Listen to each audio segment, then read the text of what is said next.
Le métier de JE, c'est avant tout un métier de travail social. Le JE, c'est donc éducateur de jeunes enfants, c'est un spécialiste de la petite enfance qui va intervenir notamment beaucoup en structure petite enfance dite classique, à savoir les crèches, haltes garderies, enfin ce qu'on appelle maintenant les multi-accueils. On va dire que ça représente à peu près 75-80% du bassin d'emploi, et qui peut aussi intervenir en milieu plus spécialisé auprès d'enfants en situation de handicap, ou dans le cadre de la protection de l'enfance, éventuellement aussi auprès d'enfants hospitalisés. Le JE principalement va être là pour des actions éducatives en direction du jeune enfant, ça c'est son cœur de métier. Et ensuite il va aussi avoir un vrai travail de prévention, c'est dans ça que c'est un travailleur social, un vrai travail de prévention auprès du jeune enfant et de ses parents aussi, voilà, dans le cadre de l'accompagnement de la parentalité. Et troisième axe important, c'est la question de ce qu'on appelle la coordination, c'est-à-dire que de plus en plus les EJE sont amenés à prendre des postes à responsabilité, voilà, direction de structure ou autre. Et aussi toute une dimension de coordination d'équipe.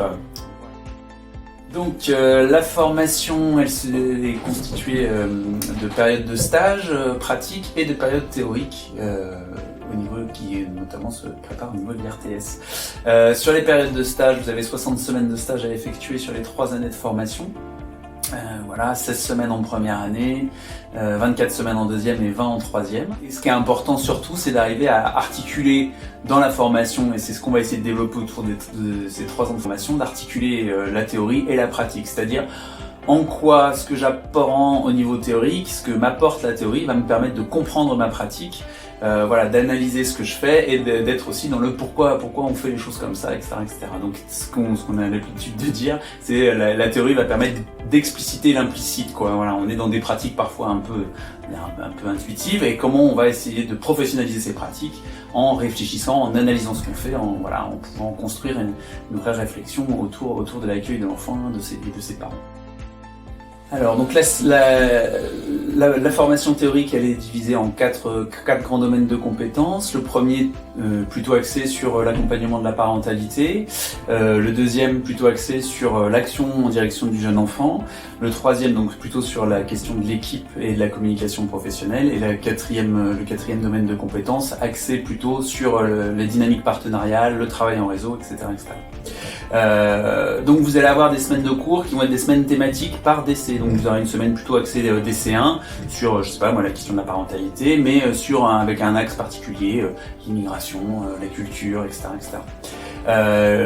Dans ces semaines de cours, vous aurez aussi des semaines un peu plus pratico-pratiques, voilà, de mise en œuvre effectivement un peu concrète, notamment dans le cadre du DC2. Voilà, il y a des semaines axées plutôt sur l'éveil moteur, des semaines axées sur la musique, sur voilà, la littérature de jeunesse, la création de livres, etc., etc.